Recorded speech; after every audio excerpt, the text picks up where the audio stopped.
What is up, my friends, and welcome to another edition of the XFL Week in Review. I am your host, Mark Perry, editor of XFL News Hub, and on this week's show, the XFL and CFL partnership is done. Wow. What's next and more? Plus, our own Josh Davis talks to AJ Smith, a former coach with the Houston Roughnecks of the XFL and as well as the TSL. They have a great conversation. We'll get into that as well. So, how do you get in touch with the show? It's simple. You email podcast at XFL News Hub with your MP3s or videos, or call 888-430-7692, 888-430-7692, extension 3. Podcast, leave us a review on Apple Podcasts. We'll read it on the show. We really appreciate that as well. And remember to, right now if you're watching, subscribe, hit the notification bell, and smash that like button. Spreads the word about our programs that we got going on at XFL News Hub. Spreads the word about XFL as well as CFL and so much more. So what is up, my friends? Where were you when you heard that the XFL and CFL talks were ending? I'll tell you where I was. I was in a tropical storm, Elsa. There in Florida on vacation. Yes, a nice little break, 2-week vacation. Got a great interview posted by Mike Mitchell on a radio station in Canada. I quickly put through that together. And then all of a sudden this stuff happened. Luckily, I wasn't at Universal or I wasn't in Disney. We were at the undisclosed location having and relaxing, and that came out, and that was the big news. Crazy definitely had a adult beverage after hearing that news, kind of like, okay, now what is going on there? So we'll review all that stuff for you. Of course, we always do that. Plus, what's up, everybody in the chat? Welcome back. And then, so this is what happened. So we got all that stuff going on.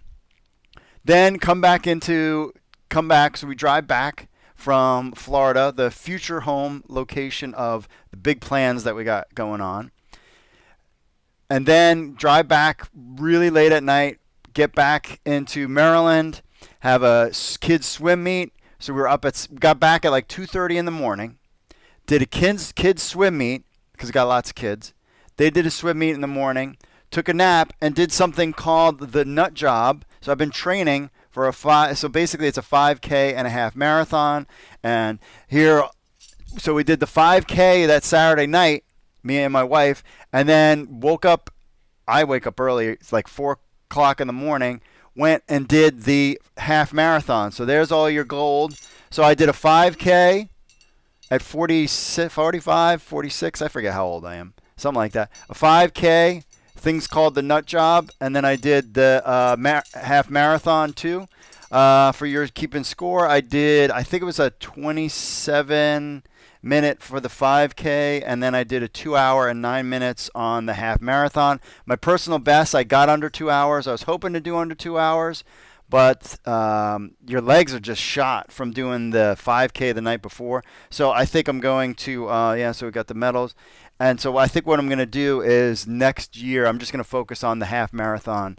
And I've done the nut job a couple times where you run the 5K that night and then you run the half marathon in the morning. I can do it. I've done it multiple times now, but I need to set some records because I'm a goals-driven guy. I always tell people you need to have some sort of journey. If you're not on a journey doing something, then you're just wallowing in existence and getting yourself into trouble. People start doing drugs, they drink because they're bored. So if you got something, set a goal. And really, it's not even about the time, or it's not about the medals for me. It's about the journey, getting to where you want to go. I mean, hey, it's an excuse to get out in the outdoors. It's an excuse to get into shape. We're all in the post-you-know-what shape. As we all start kind of getting out there in the world, you start seeing people you haven't seen in a while, and you're like, dang, what have you been up to this whole time? So, that's why that was fitness thing. For my background on me, I used to smoke all the time. I used to be a binge drinker. I gave that up, and now I'm focused on health. I want to live a long, good life. My dad passed away when he was 52 years old, suddenly from cancer. That really had an impact on me of how my mindset is on everything. everything that comes from me is based on that moment when your dad at 52 was like, "Hey, Dad's got a cold," and a month later he's dead of thyroid cancer, a very rare cancer to die from, uh, and that impacts you. And I went this path where I binge drank. I started smoking a lot more after my dad got cancer. Who does that? And then I became I was a what do you call that? When you're afraid of you have every disease in the book. I thought I had testicular cancer. I thought I had brain cancer. I thought I had a brain tumor. I thought I had cancer of everything. Like I was a hypochondriac after that. I mean, because it really shakes you. And it's taken me a long year. My faith in God was definitely a big thing. I wear this chain with pride and as a reminder. And then I became a personal trainer on the side. I mean, I have a degree. I mean, I'm a software engineer, as I said, but I was a personal trainer on the side. I mean, I was like, I need to quit smoking. What's the best way to do it? Well, I'll just become a trainer. Had a great gym that I worked with, met a lot of cool people, and then became a trainer. And that's how helped me quit smoking and kind of, I'm all in. Like if I do, this is what you guys don't understand, especially with the CFL News Hub, which I'm excited to announce that we're going to have that show on Wednesdays at 8 p.m. starting this Wednesday, live show, just like we do here. We're not going to talk about CFL except for today on this show. But on the Wednesday show, it's just all about the CFL because I want to learn as much as I can, and I want spring football. I want to watch spring football, and we'll get into all that. But I'm an all-in type of guy. I don't just go in all in. It's like, oh, I want to get into shape. I become a trainer. I mean, that's the mindset that I have based on what happened before. And so, I want to run a 5K. Screw that. I want to run a 5K and a half marathon in back-to-back days. And I've done that multiple times in my 40s. Not when I was 20 or 30s, when I was in my 40s. And a long-time smoker and stuff. So when I'm in, I'm all in. And so when it comes to the CFL stuff, it took me for a little loop that they're not going to partner. But I was like, I want to watch football in the spring. I want something other than the NFL. And if it's the XFL and CFL, or the CFL goes away and the XFL is there, or the XFL goes away, CFL goes away, I want to watch football in the spring. So I'm still all in. And that's the thing that you got to understand about me. For the people that like me, for the people that don't like me, it doesn't matter. It doesn't matter. When I'm all in, I'm all in. And I'm all in way more than most people. Like people like, they like interested in a thing like, I don't know. And I pass it down to my kids too. It's like when when we say we're going to do something, it's not like, oh, I want to learn how to swim. It's like, no, I'm on the swim team and I'm going to try to be, make the states. I mean, this is kind of the mindset we have here. And I think that's kind of the mindset that I put behind XFL News Hub, and that's the mindset that's going to approach CFL News Hub. No one stops me, and we just do what we do. And the thing is, I got a great, awesome, kick-ass staff. Me and Josh Davis got this interview. Mike Mitchell is a legend in the XFL world. We've got a ton of great writers, all the Matts. Anthony, Jay Noakes, like all these great guys. And that's why I'm like, I just want to take that energy and put that towards CFL News Hub. And so that show is coming out this week too. So I'm excited about that, where we're going with that. But before we get into all the news and stuff, I got a little, our friends over at Manscaped. Don't forget about them. They're a sponsor in our deal here. So the Olympics, baseball, major championships, concerts, it's all happening this summer. You know what isn't? You being trimmed up, bros.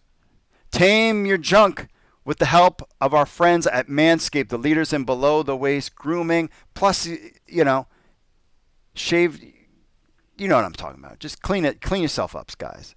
Their fourth-generation performance package includes a brand-new Lawnmower 4.0. If an athlete treats their body like royalty, why not treat your you-know-what like Olympic gold? Fellas, do the right thing, buy your you-know-what, and join the 2 million men worldwide who trust, including myself, Manscaped by going to manscaped.com and using the promo code XFL News Hub. That's right. Head over to manscaped.com. use the promo code XFL News Hub. Now look, the world is starting to open up, and Performance Package 4.0 from Manscaped is here to help you get ready.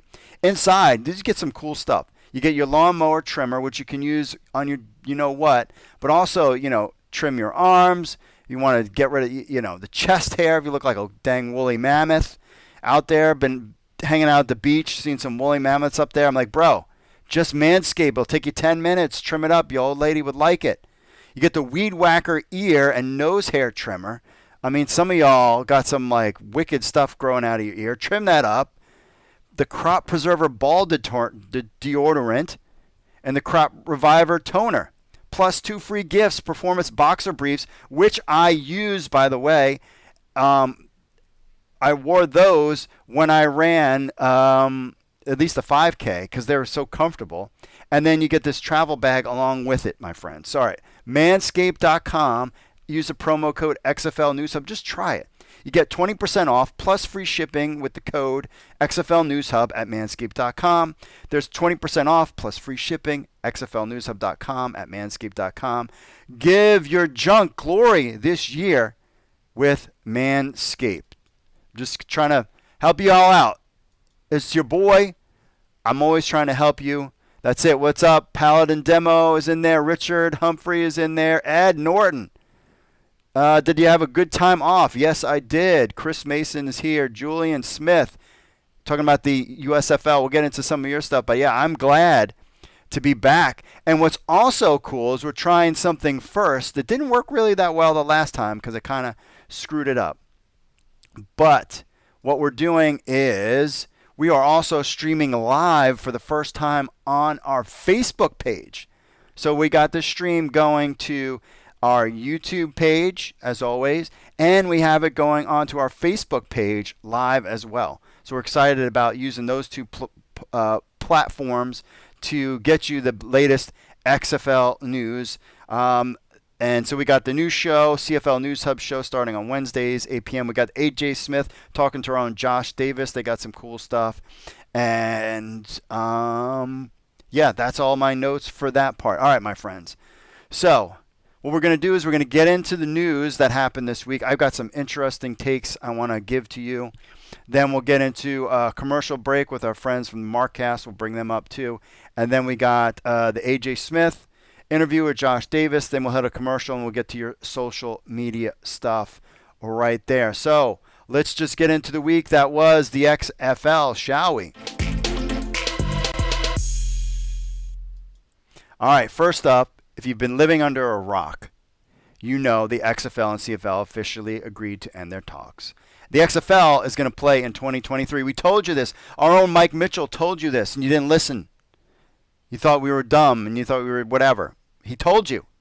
So the Canadian Football League released the following statement first on our talks with the XFL, exploring the potential corroboration has been positive and constructive while we remain open to finding new ways to work together in the future. We and our XFL counterparts have jointly decided not to pursue any formal agreements at this time. We, the CFL, are squarely focused on preparing for August 5th season, blah, blah, blah, blah, blah. And Dave Naylor said, sounds like the CFL has ended talks with the owners of the XFL without entering any formal agreement. He put that out. Now, the XFL, we reached out to the XFL, and this is the statement that they gave us. Quote, while our discussions with the CFL did not ultimately lead to a collaboration, the effort reinforced our belief and commitment to developing the XFL for international spring football. Pay attention to that. We'll get into that in a second. We look forward to seeing everyone in the kickoff in spring of 2023. Also, clearly, pay attention to that. So what was interesting about this part is that the CFL had this very formal press release where the XFL did not. So part of me was like, was the XFL, I mean, I assume that they knew it was coming, but did they, I mean, you got to remember the XFL doesn't have a big staff. They do have PR and some other things. I was just kind of surprised that the XFL didn't have some kind of formal thing, but hey, using CFL or XFL News Hub to get your message out. That's kind of what we're here for. Two, I thought that was kind of interesting. Was the XFL taken off guard by this? Who knows? Does it really matter? But one thing they did say, there's two things: the international spring football, and then XFL is returning in 2023, which Mike Mitchell told you a long time ago. That's why we have the best crew, and that's why we're going to take that energy, that superpower. It's like the Avengers of spring football is now going to focus on CFL football as well on CFL News Hub and a CFL show, et cetera, et cetera. So that was that. Some more details surrounding. Now, at first, when that whole message came out, it was like, oh, the CFL told the XFL to go bye-bye. Not necessarily. That's might not be exactly what it was. So I put out this one and just some quotes. So Mike Mitchell said that he believed that both sides could not come to an agreement on the business side of things. Both the XFL, he said, both the XFL and CFL narrowed down their options for business alignment, but could never work out a formal arrangement. While some speculated that there will be a potential on-field merger, the talks never got to that point. It was all about the grand scale business alignment, something that we had talked about, Mike Mitchell has talked about, others have not. Everybody was like, they're doing a full-blown merger. And I'll get into sources that you can kind of trust when it comes to some of this stuff in a little bit. Also, a source told Mike Mitchell about the deal between two sides that it was too complex. And that is complex. He said, from what I've been told, both sides have been working for months on potential options for collaboration on the business end, but were unable to formalize an agreement in their extensive talks. Farhan Lalji said, a frequent guest on the Markcast, you could check him out. They had him on right after this news broke. Says they just could not get a formal business model that was going to make sense to both sides. And from an XFL perspective, I think they really wanted to get this moving along, given the specter of the USFL beginning to play with a television deal in 2022. Not really sure about this USFL thing. He goes on to say the XFL had some issues with what they were bringing to the table. The XFL had a number of holes in what they were necessarily offering. Kind of a different side of thing. Dave Naylor says that the CFL governance feels better where they are now than they did when talks began, based partly on the new gambling revenue that was passed. He said, I think teams are very bullish on what this might ultimately mean to their bottom line, revenue sharing and other belt tightening across the CFL, makes a business model, blah, blah, blah. So that's what you kind of get. The change in position with the XFL and the new gambling revenue doesn't mean the CFL is out of the water. According to Dave Naylor, the league's business model and MLSE's view on things have not gone away. I put this specifically in there on July 7th, okay? I put that in there. He said the CFL, though, still has real questions about its business model in Toronto, Montreal, and Vancouver. And we know the Argonauts, under the ownership of Maple Leaf Sports and Entertainment, they were most bullish teams when it came to pursuing the XFL partnership. Now that it's not going to happen, what is the long-term future as owner of the Argonauts? And, of course, they helped usher in the new owners of the Montreal Alouettes. So certainly be some questions hanging along when it comes to that. So that was kind of how things ended. It was like, well, maybe they just it was never about rules. It was never about ratios. None of that was ever discussed, clearly, because they didn't even come to a formal agreement. But it was like, okay, so who broke up with who and why became the next kind of what's going on there? Well, of course, the next day, Super XFL Insider, XFL, should we just call him XFL Hall of Fame writer already? Mike Mitchell. So he came out with an article on XFL News Club. And this is a quote from somebody within the talks.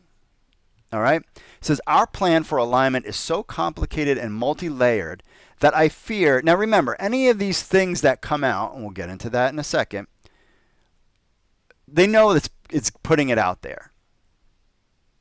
So they want this message out there. says, quote, "Our plan for alignment is so complicated and multi-layered that I fear that all the top decision makers won't sign off on any of our final options. We have exhausted so many possibilities for alignment that will significantly benefit both sides, and we have used analysis to break down why this would work financially. Still, we keep hitting snags in these talks because we can't get everyone on the same page that shares the same vision." This is an anonymous source involved in the XFL talks. That is a very telling thing. What is the deal with that statement and why was it said? Basically, and Mike Mitchell goes in depth, and as he always does in all of this stuff. Check out his article about the inside story on the talks, and how it's was never going to be a merger and all this other stuff. But basically, what you had was two things with this. Well, let's just get to this part. Basically, the gist of the story is that the certain ownerships, the community, basically at the end of the day, the ownership group that are community owned, that are not as interested in profit, and Mike Mitchell talks about this on the Markcast, we're really never going to say yes to anything. We know homers in the CFL world that they don't want their league touched. They don't want anything to do with anybody else. It's perfectly fine the way it is. We're not changing the rules. We're not changing the business model. We're not hiring anybody new and young to draw younger audiences. We're not doing any of that stuff. We're fine with the status quo per se. Maybe we don't even want a revenue share because you're all on your own. Very old school thinking, very old school money type mindset, where MLSC is, it could, whether they were the villain or not, we don't know. They were, trying to take a modern approach, kind of upgrade things. You got your people that still have their VCRs versus people that surf the internet and use like Roku and Hulu and stuff. You know what I mean? Just completely different mindsets. You got old school money versus, but then it's corporate. I get both sides. It's a tough thing. But in the end, to me, the way the tea leaves read to me is that the XFL, you got to remember all the different players they brought in, like experts in the field to do analysis, to tell them, like, hey, this is what we can do here. Oh, you have a problem with this? Okay, well, fine. Bringing them analysis. So, hey, look at this. Da, da, da, da, da. No. It's like almost that they never wanted to say yes to begin with. And then finally, I believe the XFL just had enough. And they were like, all right, we're done. Like, we're done with this chit-chatter. We tried to make it work. We both learned something from each other, and now it's time to move on. And then that was kind of it.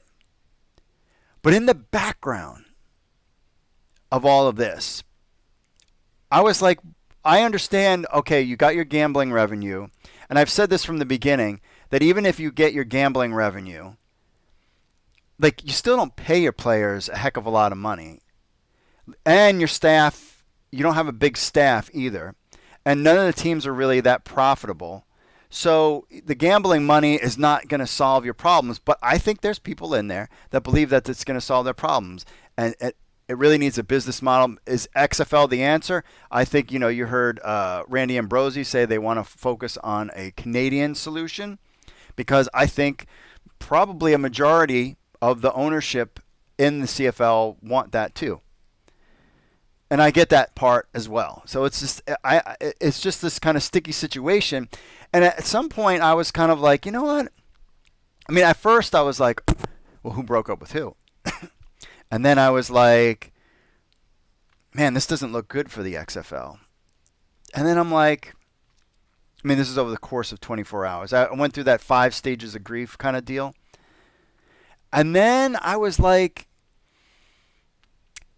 I'm kind of glad that this is over with. And because it just seems so complicated. And there was so much, again, you're talking about a vocal minority, because honestly, most people pay attention when the games start. Like 90% of the people pay attention to a league when the game starts.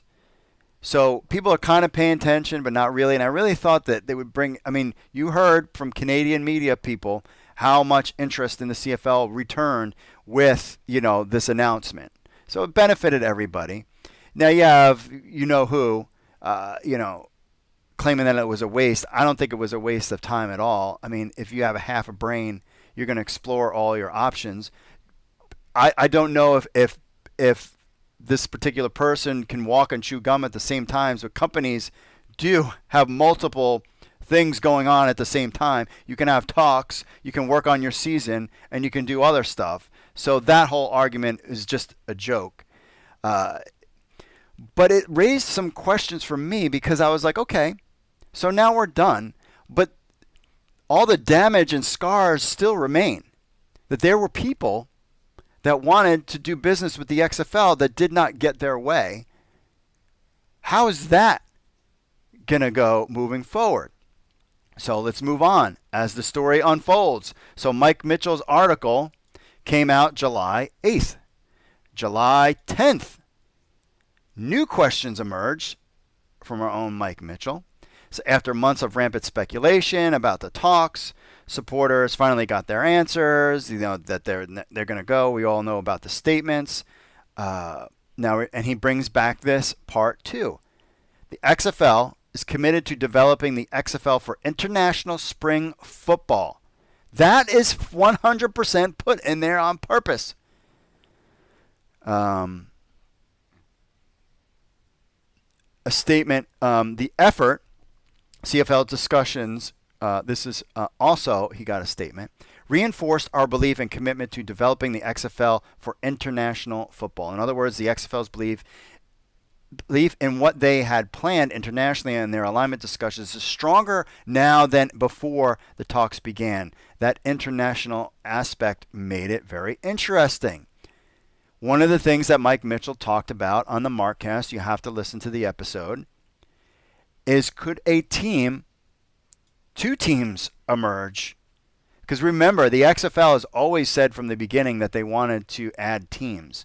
We were thinking, Alabama, we were thinking all other locations. I didn't really think about international right now. So one of the possibilities, and you've got to remember how this game works. Like, these guys put this stuff out there.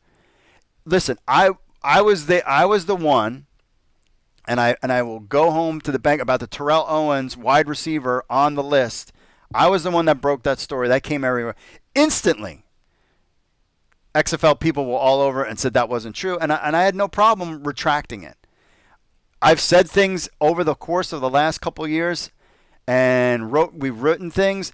I get instant feedback. Mike Mitchell writing this is not like Mike Mitchell making this up. Like, the XFL does not have a problem with this being out there. Whether it's just to get people interested in talking, or it's actually real, like they're really going down this path and this could happen. Mike Mitchell told you 2023 was going to be the season, was when it was going to happen. So pay attention. So could there be a team in Mexico? And I was like, oh, that's interesting. Mexico, huge city. That would be great for the league. It makes a lot of sense. He breaks all the things down about the XFL having a team in Mexico, so that would leave us with 9. Then he threw something else out there, again, that has not been disputed when he did, and we'll get into that more here in a second, but a team in Canada. A team in Canada. Now, where would that team play? In the biggest market you would stick, which would be Toronto. Now this gets interesting. Now, how would the CFL feel about if the XFL set up shop in Canada, vice versa? And I thought about this, but I wasn't going to say anything. One of the other things Mike Mitchell said is that there is talk. There is talk. It's not 100%, but they were thinking about moving the season back into April and May to accommodate potential new teams that come into the XFL, i.e. helping our friends out in Canada because it freaking snows in August there. I'm joking, But you know what I'm saying. Stuff that I just learned this year. Well, I'm like, well, it's getting nice out here. And places in Canada would have a foot of snow. So that would help the Canada situation.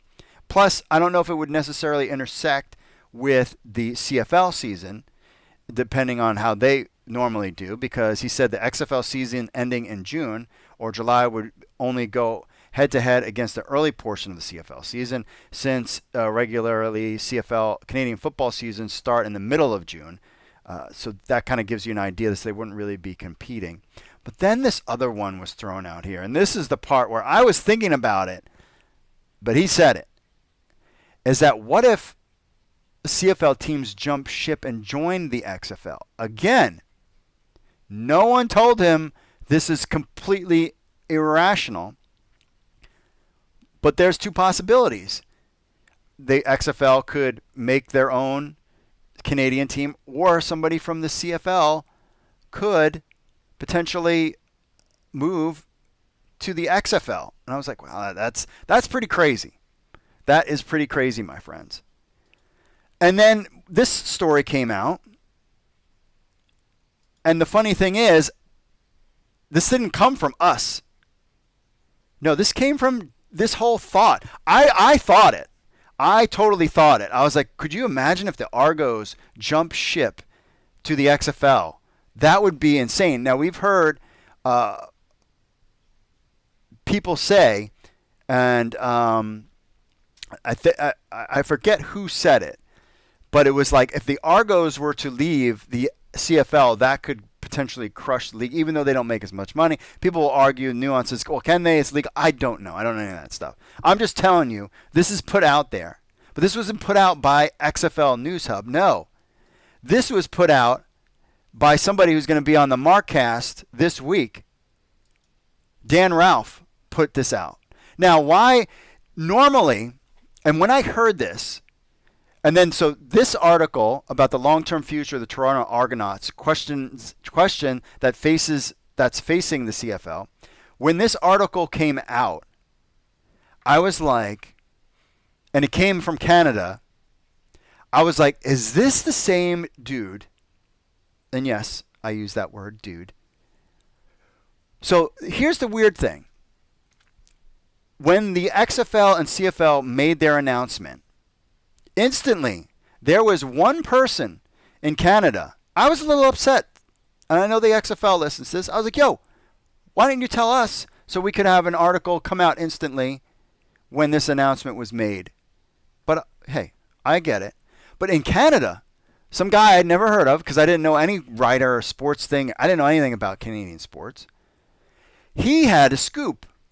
He had quotes from Danny Garcia in his article just before, basically it came out instantaneously when the XFL CFL announcement was made. Do you know who that guy was? Dan Ralph. He was the one. And I was like, when I heard about this article about the Toronto Argonauts, I was like, if Dan Ralph is the one that wrote this, there is no doubt that they, MLSC and the XFL, want this out there for a reason. Because he was the one, because if you look at his article from March 10th, that came out at 12:04, and this is something that he didn't write in a minute. And if you scroll down, he's got quotes from Danny Garcia. Everything aligned beautifully. The Rock's got his picture about the CFL. And he talks about Dwayne thing here. Here's a quote from Jeffrey Pollock. This is a possibility of a wonderful form. Pollock said it's a nice place to start having a conversation from. So he's got quotes from Jeffrey Pollock and Danny Garcia, the only person in Canada who got the scoop. And now this is the next article that he got the scoop in. Now, what does this article say? The long-term future of the Toronto Argonauts. The 148-year-old franchise has reportedly lost annual losses of $12 million within the league's status quo. This isn't, and look when this came out. Oh, this is updated. July 8th, 5:30.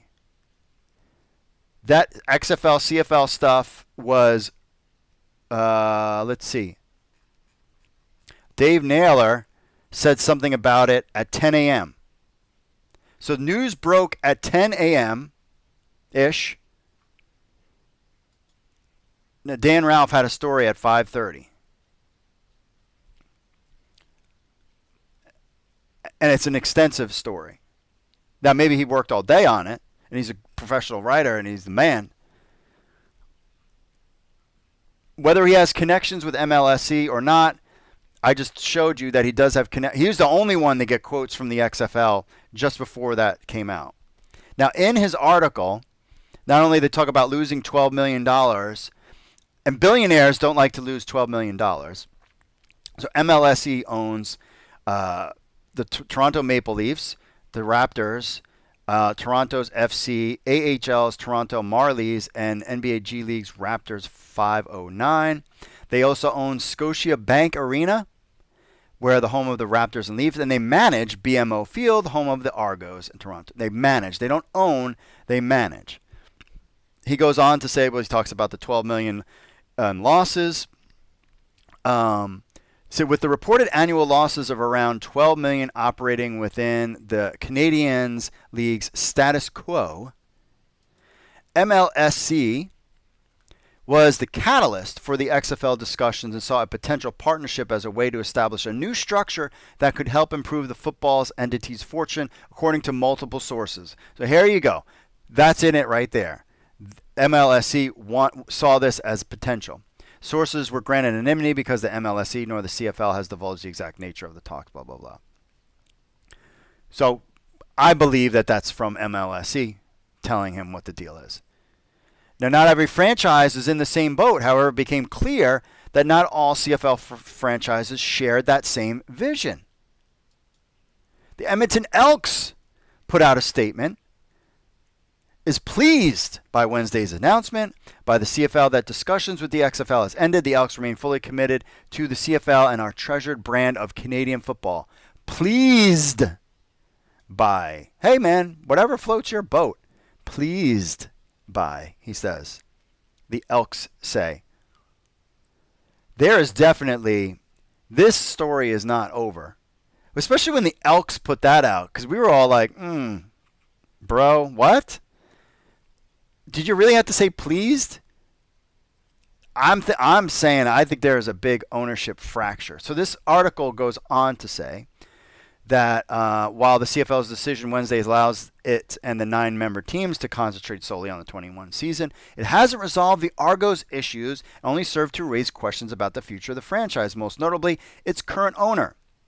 MLSE spokesman Dave Hageth said Thursday the organization's sole focus is, quote, on the CFL's return to play this season, and that's what we're excited about for both the league and its fans. Now, MLSE and the Toronto Argonauts, all intents and purposes, has spent a lot of money bringing a lot of players in, and they seem to be ramping up their game, so to speak. So I don't know what's going on with that, even though they've been criticized in the past.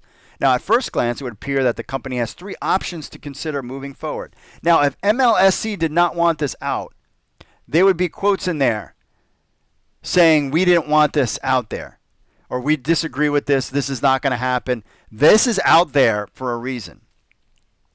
1, having Toronto join the XFL. This is a Canadian reporter saying this who had the scoop earlier. So dude is connected. That's my whole point to this whole thing. He is connected. I will tell you this. Dan Ralph and Mike Mitchell are the 2 most connected people when it comes to the XFL, CFL talks. Farhan Lalji, Dave Naylor, they're tier 2. Everybody else doesn't know what they're talking about. They talk to the dang equipment manager. They're talking to, 3 stacks down. These guys are talking to the people that matter the most. That's why when he wrote this article, I was like, what? So having Toronto join the XFL when the spring resumes play in 2023 because it's much easier to reach a deal with 1 team rather than 9 franchise league.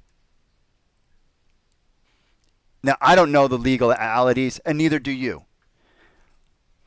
But like I said, this is put out there with no, hey, this is BS. Another option, selling the Argos in time for the 2022 season. Or continuing owning the franchise and negotiating a better business model structure for the CFL moving forward, giving the team is in the biggest markets, Toronto, Montreal, and Vancouver, are struggling. Trouble is, the league is unique and has 3 different models in place with community-owned teams. Oh, Winnipeg, Saskatchewan, and Edmonton. Right. Remember we talked about old money, new money, homers versus, people who want change, your VCRs versus your Roku. You feel me here? Those are privately owned. Hamilton. Yeah, Hamilton Tiger Cats. Next Grey Cup champion, BC Lions, and of course Montreal. And 3 owned by conglomerates, Toronto, Calgary, and Ottawa. The second option, so that was it. And I'm like, okay, you just throw that out there, and that's it. But dude continues to go down the path. The second option, though, could be somewhat tricky given the tough sell Argos. So they skipped the first one and go right into the one about selling the team. The second option could be somewhat tricky given the tough sell Argos football had been in Toronto. The franchise averaged a league low 12,000 spectators in 2019. Last time they played a game, that figure was more like 10,000, under the league's average of 22,000. When MLSE purchased the Argos in 2015, the club had made the move to Rogers Centers to BMO Field, figuring the change of scenery from the Dome Stadium to the open air near Lake Ontario would result in better attendance. It hasn't. There's no question the depth of the MLSE's pockets. It's estimated reportedly valued at $1 billion, but the company is not in the business of losing money. And for the second option to work, they need to find a willing purchaser who, under the current circumstance, may be hard to find. This is called leverage, my friends. Any sale of the Argos would likely have to carry the caveat of a favorable lease at BMO Field to help offset the franchise's losses. Although the City of Toronto owns the facility, MLSE manages it. But the question remains, if MLSE can't sell the Argos in time for the 2022 CFL season, will the Toronto franchise operate north of the border? If it does not, what impact will it have on the league? They want this out there. They're like, bro, any sale of this team that you're thinking of will carry the caveat of a favorable lease at BMO Field, just in case you were wondering. This is like, we're getting into some like stuff here. Goes on to say they've been suggestions the CFL changes business model to adapt to revenue sharing to help struggling franchises. However, the big question remains just how much money is available to split up, especially during a pandemic and at a time when no club took in any revenue in 2020 because the league didn't play. The CFL's 3 community-based teams lost a combined $21 million in 2020. The 3 franchises traditionally posted annual profits prior to the pandemic. Some league officials are quick to suggest that CFL already operates in a form of revenue sharing and that the 9 teams split up equally the money generated from broadcast agreement with TSN. And shortly after the league canceled plans for the season last August came suggestions that revenue sharing would be on the table as it looks to change the business moving forward. So for the first time, CFL coaches return to the field, blah, blah, blah, blah, blah, blah, blah, with storm clouds looming over the horizon. Again, this didn't come from, and this got parroted by another site that I believe is connected to the XFL and CFL stuff, and that is Pro Football Talk. My friend Mike Florio, who I'm not a fan of, so apparently he doesn't write anything negative about the XFL anymore. Gee, I wonder why. Hello, Peacock. I see your feathers. So this to me was super interesting. And where it came from, I mean, if this came from any other writer, maybe if Dave Naylor wrote this or Farhan Lalji wrote this, I would be like, yeah, but Dan Ralph wrote this, and I'm like, bro, there is a lot here, and this story isn't over yet. So the question is, how would this even work? Now, I don't know the legalities. Clearly, they would never say anything, but it makes interesting what potentially the XFL's timeline could be going forward. So we have one of the stories, we broke the story, which actually we didn't, that there's a 50% off sale on XFL Shop XFL. Basically, they're getting rid of all their merch. They did the jersey sale, tried to unload those, and now they're just unloading everything. So clearly there's a change coming. We know the league is going to start in 2023. You have Christmas season. They would be absolutely dumb to not have something set up so that they can make some money during the Christmas buying season, whether it's season tickets, whether it's merch, new merch. You get new business partners doing the merch. Hello, Under Armour. How are you? Doing the merch for them. That all stuff needs to be set up soon.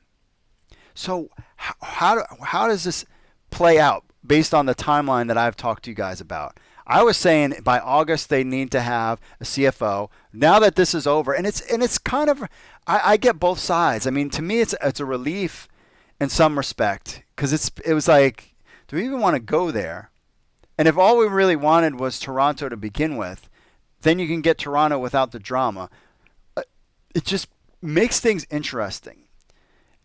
And you got to read the tea leaves and see how things could play out. So if the XFL, I would assume in the next month or two, I bet you they're ready to pull that trigger soon on a CFO. That's going to be phase 1. Phase 2, by August, they have to have new merch and potentially an announcement about some kind of merger or new franchises or something. All they have to do is tease that 2 teams are coming in 2023. Because if Toronto Argonauts were to jump on board, we would need to know that as soon as the CFL season is over in December. Which I could see waiting until the CFL I'm sure that they don't want to burn any bridges. We could tell if they did, if Toronto get eliminated from the playoffs and the next day that says Toronto Argonauts are not going to play in 2022 season in the CFL, but they're joining the XFL, which would be freaking shockwaves across the universe. And this is when we'll know. So if the XFL makes any kind of announcement about, and they might even wait, but again, if you're waiting on announcing 2 teams until 2022, you're kind of missing out on all that merch and excitement and build up. You're missing out on 2 franchises. I mean, if you have a team in Mexico in place by October and merchandise to go with it, it's going to blow up. You're going to sell a ton of stuff, and you're going to need to have season ticket packages set up too. So the question is, are we going to get a new team or not? I mean, if the Toronto Argonauts are going to be part of the XFL, which I'm like, dude, I can't even see that. But I didn't think The Rock could be the owner of the XFL. If this was going to happen, it would have to happen in January. The Toronto Argonauts would have to say in January that they're out, because they would could they keep their coach? Like, what happens to the players? You got to there's a whole thing that needs to happen. They can't wait until 2023. So the XFL would know pretty soon if MLSE is out. Like, what's going to happen? That's the biggest question going for the next couple months. Or in October, we get an announcement that, there's a team in Mexico and there's a team in Toronto, and that's it. And then the Argos are stuck in the Argo world of the CFL. With the whole thing with this whole, if you check out CFL News Hub, this whole thing about not paying some of their players, nickel and diming about something. We'll talk all about that on the CFL News Hub show on Wednesday at 8. That kind of made me again, I read the tea leaves. I don't care what you say. It's kind of what's really going on, and not paying the players some money that they said I don't know what the deal is. That just seems just all kind of shady. So as much as it was quiet, it was oh, I guess this is it, and then we're just going to get our 8 teams and move forward. This makes it interesting. I don't know. So let me know in the comments, and let me know whether you're on Facebook or the YouTube, or send me a message. Do you think the Argos would jump to the XFL? Because here's what happens. If the Argos jump, Montreal might not be too far behind. And then what does the CFL have? I forget who talked about it. And maybe remind me in the chat. But if Toronto moves out of even though they're not the biggest moneymaker, they're the biggest market, that could have a crippling effect, or at least a dramatic effect to the CFL. If you lose your number one TV market, and the CFL becomes this kind of minor league thing without Toronto, and then Montreal might follow suit too, because they might be like, we can make. I mean, it's. But if the XFL is going to make a move for a TV partner, it would be interesting. They could get away with it as if they said, we are going to have a team in Canada. And what that team is unknown at this time. And that stuff could get leaked. Who knows what's going on? But man, I thought it was like, oh, okay, this happened and it's over. And now we're just kind of moving forward.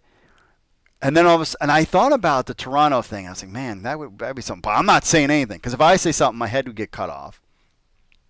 But Dan Ralph said it, and Dan Ralph will be on the Markcast this week. So I hope Reed and Paul ask him about how he got his quotes. I don't want to put the guy on the spot. But his connection, there is no doubt his connection. He's got a good sources when it comes to this stuff. He is the best, most sourced guy, aside from our own Mike Mitchell, involved in this stuff. And when he says it, it makes it really interesting. So let me know what you think in the chats. Let me know what you all think leave a comment. Shoot me a message. This is an interesting story that's not going to go away for a while. And I'm not, like I said, there's some logic behind it. But the fact that the XFL said international in their little press release, and Mexico and Canada are in play for teams, that was a shot to me across the CFL's bow that, hey, we're doing this without you because you couldn't get your freaking community owners that didn't want to get on board with what we have, so we're just going to steamroll over you now. We gave you an opportunity. Good luck.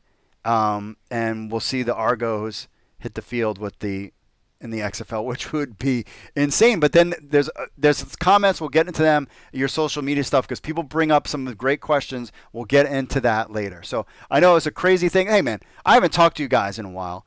What's up, everybody in the chat? We'll get to your chat stuff as well. I haven't got a chance to hang with you, but we'll get to you guys. And it's been a while, and this has been some crazy news. And I got 12 hours in a car ride. I listened to the full Markcast. I listened to some CFL stuff, some Bitcoin. Oh, can I say that word without getting hurt? Whatever. You know what? Coin stuff. Hours of this stuff. Old episode. You got 12 hours in a car. Kids are sleeping. Wife is sleeping. If you're driving straight up 95. You got a lot of stuff to listen to and a lot of things to that was a great time for me to just kind of process everything.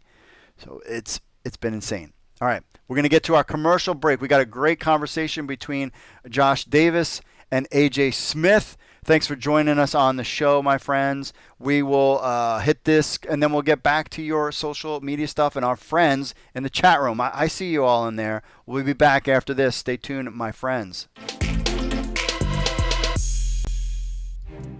Here's what you missed last week on the Markcast. The good news is we will no longer have to talk about the CFL after today. I'm kidding. I did have people like Bad News Brown on Twitter message. He's like, you guys are going to still talk about the CFL, right? I'm like, yes, we're going to talk about the CFL. I did have a good joke with Farhan coming up where I said, well, it's probably the last time we ever talk, But tremendous... crazy week, everything going on, CFL, XFL, the merger, I had a show brewing. I had a good episode title brewing. And then obviously, now it's the CFL and XFL break up. Paul is playing injured. My tooth, I believe Monday, the tooth is coming out. So we're working through all of our, we're podcasting under duress right now, but we're getting through it. I'm dying to hear what you said to Mike Mitchell. Again, I was planning on being on this call, but it's a long story. Big show today. Okay, so, we were going to have Farhan on anyway. We're getting ready for the CFL season, vaccination protocols, all that stuff. So, Farhan was booked. All this crazy merger stuff breaks. So, luckily, the pro champion that he is, Farhan, comes on. I understand that both leagues put at this time on their press releases, but I think as of today, there's not going to be any need to revisit the discussion. The big, you wanted him, we got him, Mike Mitchell. It's been a long time coming. Mike and I talk all about why it's taken forever to get him on the podcast. We did 50 minutes, Mike and I, on everything that you've ever wanted to know about the CFL XFL merger, about how close they got, what fell through, what Mike thinks is coming in the future. From what I've heard the last few weeks, Mexico is definitely in play for the XFL. And here's the kicker on this one. What would it mean if, now this might be a little bit troublesome, what I'm about to say, this is like don't hit send in your brain. What if the XFL still explores Canada without the CFL? How would the CFL feel about that? I am dying to hear this because I feel like it confirms my suspicions. Yep. The Markcast is available wherever you download podcasts, whether it's Apple, Spotify, Google. It's all over the place. It's also on XFL News Hub and YouTube.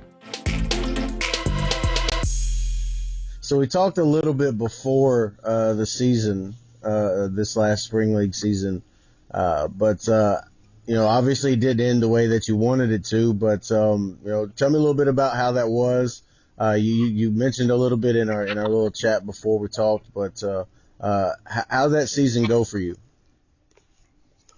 I mean, it went. We were right there, and we were the only team to beat the champions, Yep. and we're about 3 extra points, and this is so close to beating Hal that second time from being there. There's about 6 different plays that could have gone our way. It just wasn't meant to be, but heck, we scored more points than anybody combined between me and Hal in that game. So, I mean, it was a classic. Then outside of that, we took care of business, and it was good. It was great to work with both quarterbacks. I enjoyed that as well. And my receiver, I mean, it was a great experience, and it's been great seeing a lot of these guys get signed between Bandy, who led the league in receptions, get signed to the Chargers, and Matt Siebert go to the Chargers, and Big John, who is our centers up there in Canada now. Some of these guys is a little bit of a head scratcher why they're not even in Canada, but there's just so much fluctuating of talent because of the COVID stuff. They can't reel guys in, but both quarterbacks and both running backs, gosh, they should be somewhere. That's without a question. And we got other guys too that are right there, but it was great just trying to get a resume basically for them together to get some recent film out there, and we had a lot of success. I mean, we were the second leading scoring team, and we led the league in second half points with 112. So I think we out of our 160 points we scored, it was always in the second half. We'd score 3 times as much as we would in the first half. Right. Yeah, I built a relationship with Sola over from last year going into this year, and I saw a lot of improvement from last year to this year with him. Yeah, great kid. He's I mean, there's so many of these guys I would have taken yesterday, with the Roughnecks, when I was the receiver coach for June Jones there. I mean, a lot of these guys could have played for us very easily in Houston in 2020. Yeah, now, one thing too that I'll say, because you brought it up a little bit, there were a lot of Roughnecks coaches on these staffs.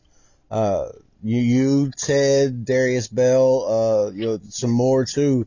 Was that did that just happen, or what do you think? Was it maybe Brian Woods' connection to Houston that brought that about?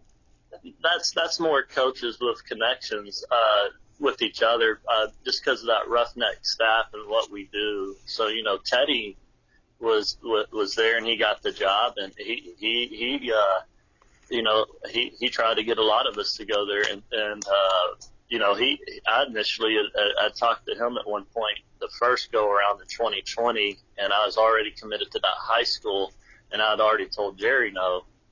Too, they both wanted me to, and see, Jerry just goes back to the run and shoot, and his DFO was our DFO and Roughnecks, and we're all just kind of intertwined between Canada and there's so many connections. Deep L, I've coached with him at SMU and the Roughnecks, so it's just that run and shoot family kind of branched out and ended up in different teams because Conan or Dennis McKnight, our O-line coach, he goes back to the Hawaii days, and we're together in Canada and the Roughnecks, and we need an O-line coach to run this offense. We're together. It's just that was more of a run and shoot tree getting kind of branched out over these few teams. Nice. It was real nice to see. So I told you about the interview recently with that I got to hear it, and I wrote a little bit about it. A friend of mine out of Louisville that just interviewed Hal Mummy, and he mentioned you and the air raid certification and how that was your brainchild. Can you elaborate on that a little bit? He talked a little bit about it, but can you elaborate on that a little bit more? Yeah, I first met Hal at SMU in 2013 when I was going in there to be a GA as a young 20-something-year-old coach, and we would connect again. He had hired me as his quarterback coach in 2018 at Jackson State. And just, before he did that, we were starting to hang out with each other all the time at these coaching conventions. And I would just start to learn the air raid. My background's always been run and shoot. And I had so much information wrong because I would, go study it on the internet, go to Hal, and Hal's telling me something completely different. Well, the stuff on the internet is some guy in his basement playing Madden that's never has any connection to any type of air raid stuff, but he puts a Texas Tech logo on it, and everybody thinks it's real. Mm-hmm. And I was like, all right, there's got to be a way that, when these coaches are coming up to us, this is me coming out of my 20s as a young coach, now 30. I wish I would have had this, going to college, how can we have a way where Hal teaches us the air raid? We take a course on it. We quiz these guys. No, this is how we read 92. And we just kind of came up with the certification. And no one had really done that. They sell systems and you kind of get a bunch of ideas. We were going to quiz guys. And if you want to say, air raid, you're going to have to pass these tests. And, it just gave solid information out on the internet that you knew was real, because if you want to run the air raid in high school or college, well, you want to learn it from the Godfather, not some anonymous source on the internet, and you don't know where it's coming from. There's all sorts of information that's legit, but a lot of it is not. And yeah. we just wanted to have some material prepared for guys that are wanting to do it, because the alternative too now is to buy a plane ticket, get a hotel, fly into where Hal Mummy's coaching it at the time, spend thousands and thousands of dollars, which is what I did learning to run and shoot back in 2009 at SMU, and just getting to spend 3 days with not even Hal, his assistant, and then that's all you got. Yeah. So we've made this. We've taken that, and through the internet and being able to talk to Hal personally and having his contact now, we've made it to where anybody can learn this skill and get in contact with Hal for a few $100 instead of a few thousand. Yeah, I'm being from Kentucky. I got to witness the air raid right up front when he was there with Tim Couch and that. So it was real fun, a lot of fun. And then I grew up a fan of the Oilers and liking what I saw with Warren Moon and Haywood Jeffries and Drew Hill and those guys there with the run and shoot. And then Glanville in Atlanta, just those two styles. I know they're not the same, but they're similar. But those two styles of offense, they're the same. And here's what it is: both of them open up pass. Here's what's the exact same with them. Both systems are designed to pass to set up the run. Yep. And when they start breaking out these runs, they don't need to run more. They're just going to continue to run further. And even though some schematic stuff is different, there's so many plays that are similar, but the philosophy is the same. And that's honestly why you look at the offenses in the TSL and who emphasized the pass between me and Hal. And I think that's why we had the most success, because what's similar to them too is both of them's plays are very few, but we're gonna master these plays and get better at a few things and be the master of none. Right. And again, I think that's why we had a lot of success between the two, because they're very, very similar. Yeah, that was one of the questions that I asked Sola throughout the season. How's it feel to be a running back in a run and shoot offense?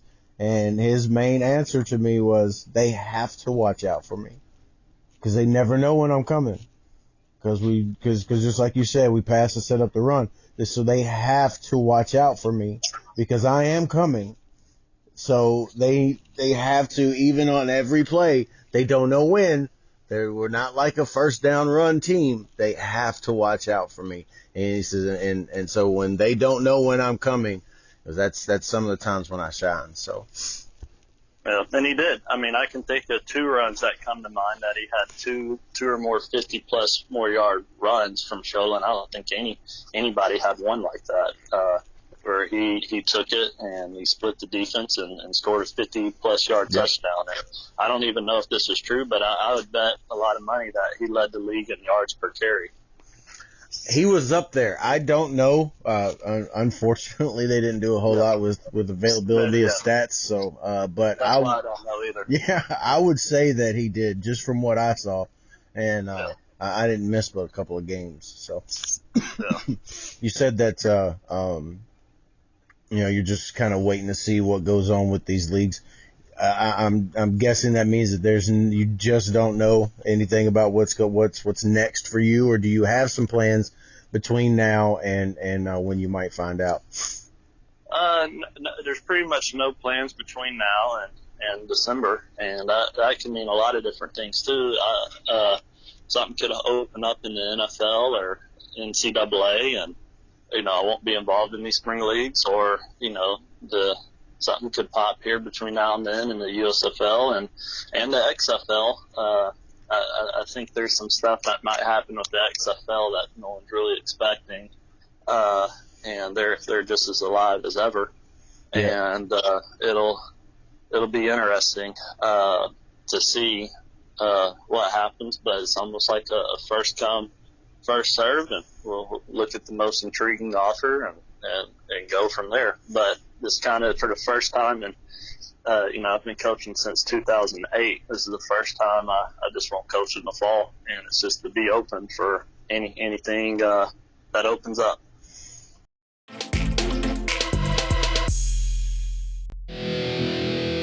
What's up, XFL Army? If you're a fan of the XFL News Hub and you have a telephone, which I know all of you do because you're sitting there playing on your phones all the time, then why not download the XFL News Hub app? That's right, it's on iTunes. It's on Android. We have an Android version and an iPhone version of the XFL News Hub app. So what do you get? You get the latest news from XFL News Hub, the premier source of XFL news in the universe. Plus, you get push notifications when we have breaking news. You will be the first to know. You can leave a comment on some of the news right from your phone. Plus, you get this podcast on your phone as well. Remember, you can leave us reviews on the Google Play Store or iTunes. It links to other social media, our other social media accounts, and so much more. Be in the know. I know you're on your phones. People are on their phones all the time. They never get off their phones. So why not just download the XFL News Hub app on your Android or iPhone today? All you need to do is go to the Google Play Store or iTunes and just type in XFL News Hub. That's XFL News Hub. Download our app on your phone today. All right, your boy is back. Checking out the chat rooms. Thank Josh Davis and AJ Smith for coming on. USFL, XFL, all these guys have hopefully all these options out there for them. It's a great interview. Appreciate Josh for putting that together. I appreciate AJ Smith for coming on, and we'll have to continue to follow him and see where he's going with all of this craziness going on. Now, this is kind of cool. It was the first time I was able to go. Not only do we have our chat going on YouTube, we also have our chat on Facebook. I went over there to take a look. And Greg says, Mark showing his disdain for the CFL and Canada. Dan says, so what's the story here? I just got off. I missed most of this. Don't worry, Dan. Dan, you can repeat it.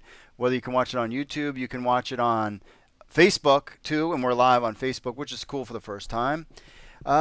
James says, Greg says, the CFL will survive just to spite you, Mark, which is why no CFL fan takes you seriously. And says, yes, the Argos would jump from a real league to one that doesn't even exist. Clearly, you want the CFL to fail. I've seen this narrative on occasion on different social media platforms, and it's kind of laughable and doesn't have any logic behind it. Why would I want the CFL to fail? Did I not just put, unlike people, let me say this, unlike some CFL Canadians out there, I actually put money into the CFL. I started a CFL website so that I can what? Make fun of Canada and the CFL? No, I did it because I want to cover the league and I want to make money. So why would I want the CFL to fail? Mr. Spock from Star Trek talked about logic. Use some logic. Why would I create a site and put all this money? The site makes jack squat right now because it's new. It could take a year or two before the site actually even covers the cost of running it. I'm paying my guys decent, I hope, for a site that makes me nothing, zero, zilch. Why would I want the CFL to fail? What I want is successful spring football. What would be in my financial interest, because I hate the CFL and I hate Canada, even though I'm planning to go in October to Hamilton Tiger Cats game. B, I'm trying to go to a Grey Cup, which I have a feeling I'm not going to be. I have a feeling the border will stay closed in the fall, but that's my speculation. Or the fact that I'm starting a CFL show on Wednesday nights at 8 p.m. when I could be hanging out with my wife and my kids. But no, I do that because I hate the CFL and I start a site and I pay people with money I don't have because I hate the CFL and I hate Canada. No, what it really boils down to is they're just people that hate Americans and they want their league to succeed, but they don't want us to pay attention. Well, too freaking bad. I'm Mark Perry. I do whatever I want. And I want to be a fan of the league. So you can't stop me. So go do something else. I've spent more money on CFL stuff, having content creators and people write articles and working on videos and so much more than any of you haters have ever done spending. I can guarantee you. I will outspend you on CFL stuff this year easy. But because you lack logic in your thought process, and got to ask yourself, what's the hate? I'm just calling you like I see it.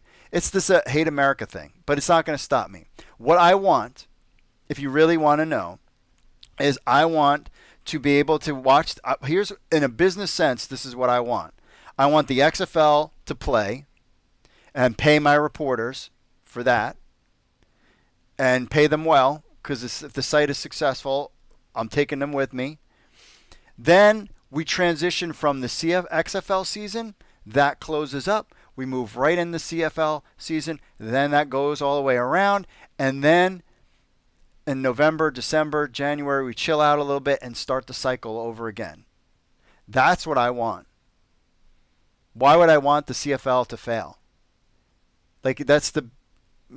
You're not using proper logic, my friend. And I'm not going anywhere. I'm like, do you realize that I just started, unlike you, I'm not sure what you've ever done.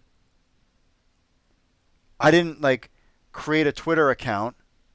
I didn't, leave a bunch of messages on chats and whatever, I actually put my money where my mouth is. And just like I think it was AJ Jakubek, is that his name? Said that everybody repeated, now it's time for you to CFL fans to put your money where your mouth is. I'm starting a show promoting the CFL. I am trying to bring my mission statement, our mission statement is to bring the CFL to American fans. I'm not an expert. If you're looking for an expert, I'm sure there's thousands, which there's not, content creators when it comes to the CFL. And I will learn and I will grow. And I took XFL News Hub was third on the list when it came out and is now by far number one. By far. And I'll do the same with CFL. Why? Because here's the business model. It's real simple. Just get really good people that do stuff really well. I'm not a writer. I'm not an expert. I'm not great at booking guests or any of that kind of stuff. I just look for the best talent and I bring them in. I'm just the guy behind the scenes. I like to do radio stuff. That's kind of what I've always been into. And that's it. It's cool. So the narrative that I hate the CFL and I want it to fail it makes no sense. Ask yourself, why would I start a website and spend all this money? These guys don't work for free. I wouldn't want them to work for free. Other sites don't pay their people. I'll tell you that right now. I do. I try to get them something. It's expensive to host a website and mobile apps and, trying to do videos and using the other things. And I try my best. I'm still, as just like a lot of the CFL franchises. So I still owe a lot of money when it comes to the stuff that I lost during the you-know-what. But I feel like I think there's something there. It really hurt to bring the American audience to the CFL when this partnership went away. And I'm hoping there's enough energy that we can take these guys, because there's just a lot of American fans that want to watch something in the spring. And here's the other business logic too. What if the XFL never comes back? And do you think I didn't think that? And you don't think we've thought of that too? It could be all talk. And then they just never, we'll be there next year. Major League, what's that, MLIF or whatever, the one that you can buy stock in that's never going to happen. They keep saying that they're coming every year. I mean, that could happen with the XFL. And then I have the CFL. I am promoting spring football. I'm promoting non-football. We have the European League of Football, the ELF. Josh Davis and Matt Lyons covers that on CFL News Hub. We cover the Spring League. We cover the USFL when that comes out. Alternative football leagues. Who's going to win? Or they're going to stay or whatever. So I put my money where my mouth is. So, of course, why wouldn't I want the CFL to succeed? I just find it interesting about the Toronto Argonauts could jump to another league. That seems crazy to me. And I'm just telling you what I was told, which is that could hurt the CFL. I think if Toronto were to jump, I think that's a domino effect, and there could be some kind of corroboration at that point. But there's somebody brings up a point. We'll get into that in a little bit. What happens if the XFL fails and Toronto is left standing? I mean, how are the Toronto fans would react to it? There's so much to. That's what is just fascinating to me. It's not because I hate Canada. Gosh, if it's, I don't know. It's just the weirdest thing. It's the weirdest thing, and it's very few. Let's be honest. It's really very few, but it's just like this weird narrative, and I'm like, but I don't hate Canada. I'm going to spend money in Canada. I'm going to drive to Hamilton with my wife to go to a game, and I'm going to hang out with my boys, Markcast, hopefully at the Grey Cup. That, Bill, when we go to a little restaurant and have an adult beverage or two, or not, even though I'm not a big drinker, but still hanging out, buying merch. You kidding me? Have you ever hung out with my wife? She's merch queen. She's spending up money like crazy. If I take her to Canada, you'll thank me if I took my wife to Canada. You should see what we spent when we went to Disney and Universal Studios. And I love my wife. She is the coolest chick the best person. I am very blessed, and I will let her spend any money she wants. But I'm telling you, if we come to Canada and I bring the missus, we're going to help your economy and spend more money than any of these haters who accuse me of hating the Canadian Football League and Canadians. My favorite band is Rush. I was going to name my son Neil after Neil Peart, the greatest drummer to ever live. Bare Naked Ladies, my favorite bands of all time. It's like my top 2 bands. I love Canada. So relax, broski. I love you too. All right, on to the chat room here. I don't want to get distracted by that stuff. Richard says, I'm not upset about the XFL, CFL ending talks. I'm ready for the XFL to come back. Yeah, me too. I'm just a little concerned. I'm concerned about the XFL too. I don't know. I think, I mean, and this is the part where I just kind of like sat back because I play a lot of, I'm out there in the crypto space and, making things happen and stuff. Let me ask you this question too. And you think about it honestly, logically. If I was to give you $1 million and I would say, all right, you need to invest in one of 2 leagues, would you give your $1 million to make 10 million? Let's say I'm going to give you $1 million and I need you to make me 10 million. You have 2 options. One is to give it to Danny Garcia, The Rock, and Redbird Capital and do something with the XFL, or give $1 million to the CFL. Which one would you pick? This isn't CFL hate. This is just honest facts. Y'all know who you would pick. But I want the CFL to succeed. I think the problem is it's these, and it's something that Oliver Luck had said early on that the only way these things can work is if there's one entity at the top, and the only way to break the cycle potentially with the CFL, because I have a feeling they're not going to change anything. Nothing is going to change. I have a feeling their business model won't change. I think they're just going to rely. You know what I mean? It's going to be the same, like close to bankruptcy. Something is going to jar it, and potentially the Argos jumping ship could. I mean, but then if you don't want them to, you know what I mean? Like, I don't know. I don't know what's going to happen. But I'm putting my money where my mouth is. That's for dang sure. Ed says, did you have a good time off? Yes, I did. It was nice to kind of get off the computer a little bit. And kind of hang with the fam. We watched the Bourne trilogy movies. Those were good because at Universal they had a really cool show there on there. Paladin says, I've started working out myself. Started mid-May trying to lose weight. Good for you, Paladin. Making it happen. Let's see. Julian says, I'm excited for the USFL return. Hopefully Denver Gold will return. Again, my one thing about the USFL, I have a feeling it's just going to be the skin on top of the Spring League, still hub cities. I don't know. Maybe they'll name the city names, but I still think it'll be in a hub. They're not gonna. I wouldn't get too excited about the USFL. Chris says, would C3PO need a helmet or just slap a logo on his head? What? Okay. Let's see.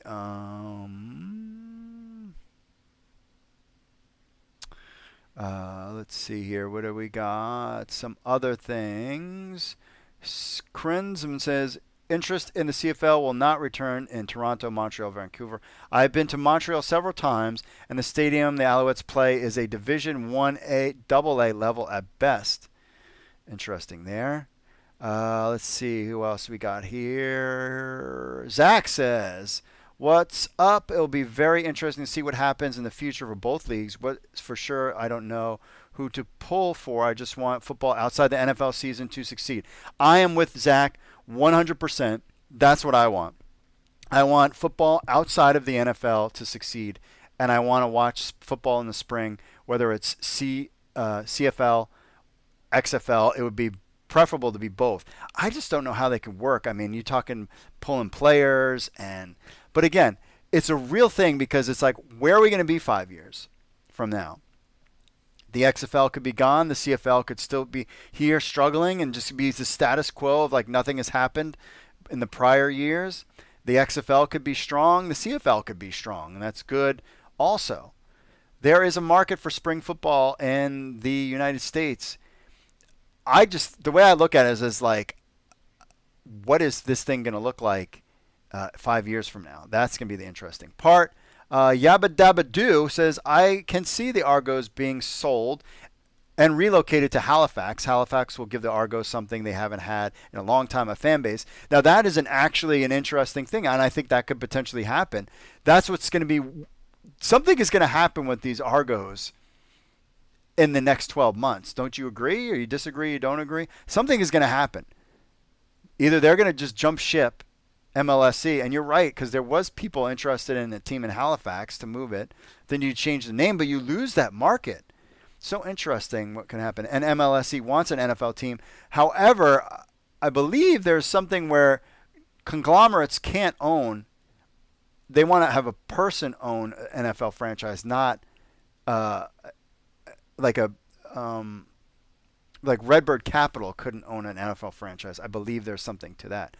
Andrew says, think about it. If team like the Argos are looking at the XFL with mouse watering, what's to say other leagues don't also try to woo MLSE, USFL, TSL? That's true too. So we'll see about that. All right, let's get into some of your social media stuff, shall we? Shall we, my friends? Just having a good old time. On the Facebooks about the merger talk, and Andrew says, too bad, kind of wanted its sauce. It would have been let me go to a game here in Toronto, but I will still watch the XFL as I stopped watching CFL years ago. Go Guardians. Wow.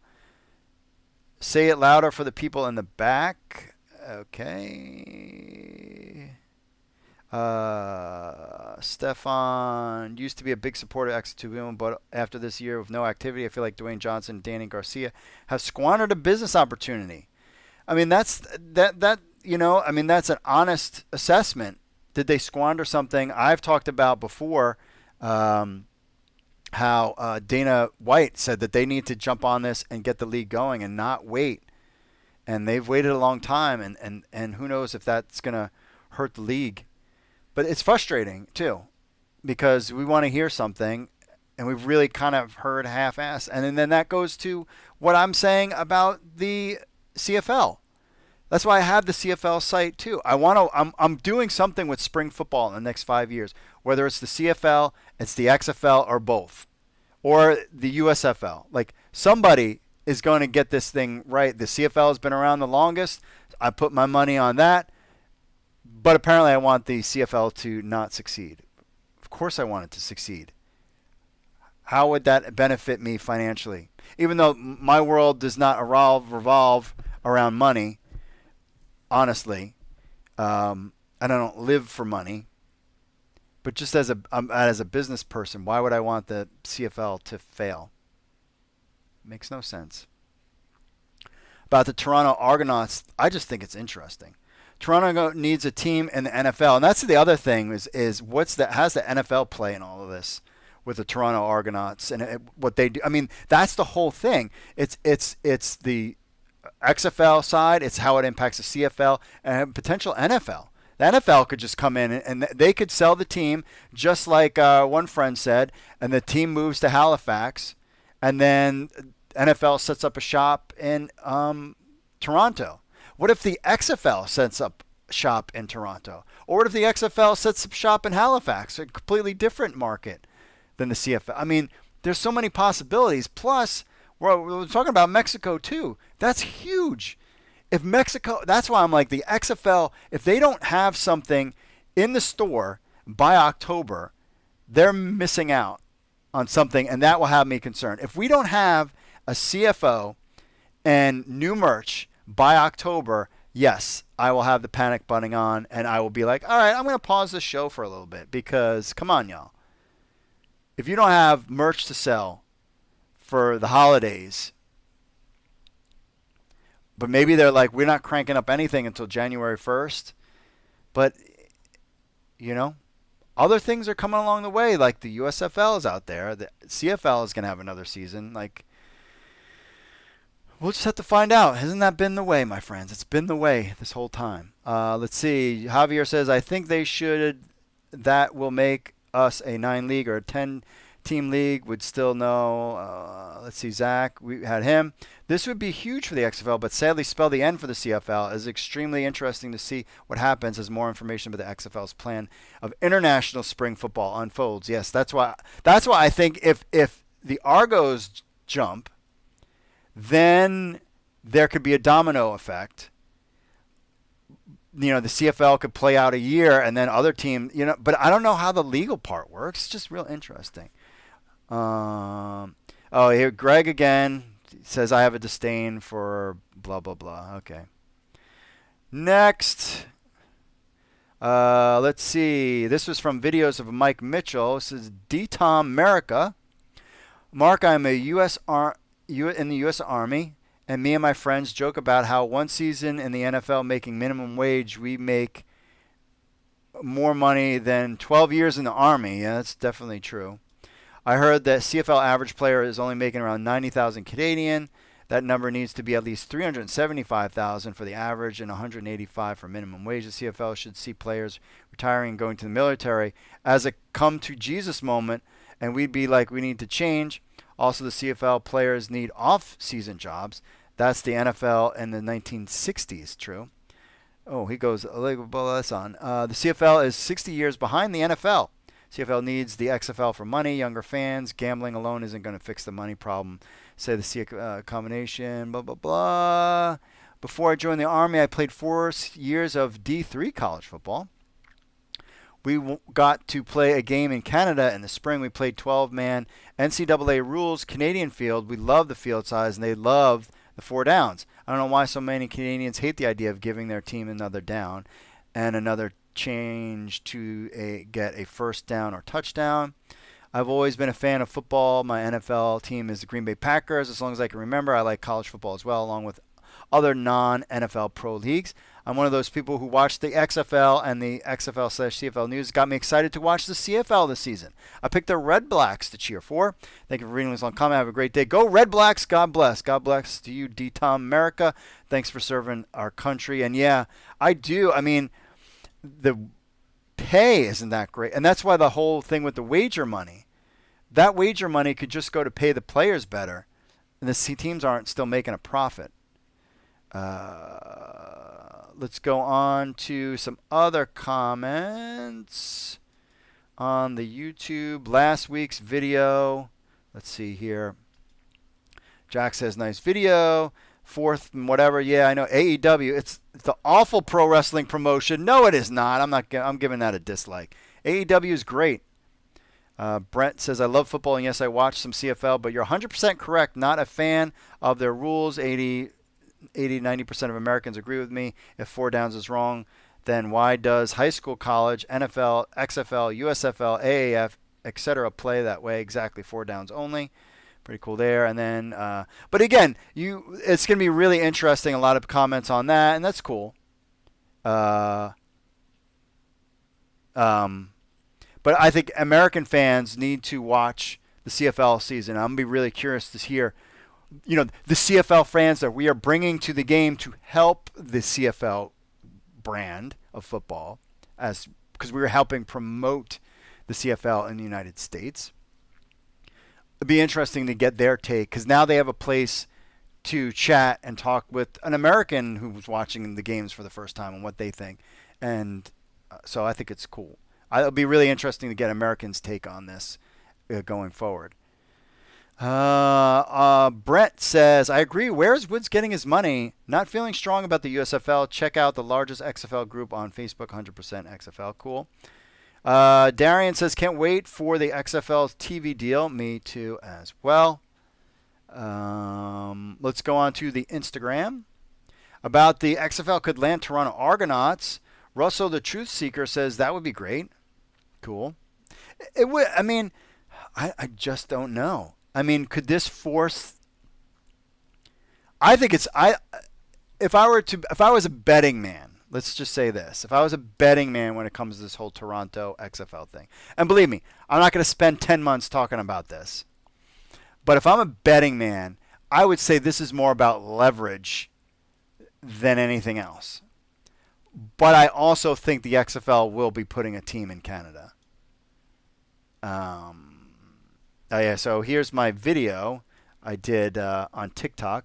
You've got us on TikTok during the hurricane. I lost my sunglasses, by the way. With about the talks being over, Strong Island superfan said XFL is not dead. XFL is back, baby. We're talking 2023. And Canadian sucks, says Burger Slice. See, I'm not liking it. I'm not liking it. He says Canadian sucks, and I'm not liking it. What do you think of that? Your friend, the supposed CFL, but puts his money on, and I don't know, whatever, bro. Whatever, broski. Mike Mitchell, he confirmed. I had posted that he had talked about the 2023 season and potentially having an April, starting in April, and not February, from April to June. He said it's not official yet. It's a timeline that is on the table. By default, the XFL would be starting later than they did in 2020 because the NFL season ends later in February now. The new timeline could also result in markets involved, and meaning Mexico and Canada. So that's interesting there. Dave Burnett 22 on the Twitter says moving the start date to April would certainly expand the number of viable XFL expansion markets from a weather perspective: Chicago, Philadelphia, Pittsburgh, etc. Totally agree with you 100%. One thing I did not like was the XFL games in February. It was freaking cold. We still rocked Audi Stadium, but it was still cold as bleep. You needed not to manscape, save 20% XFL News Hub, because you needed all the woolly mammoth to keep you warm.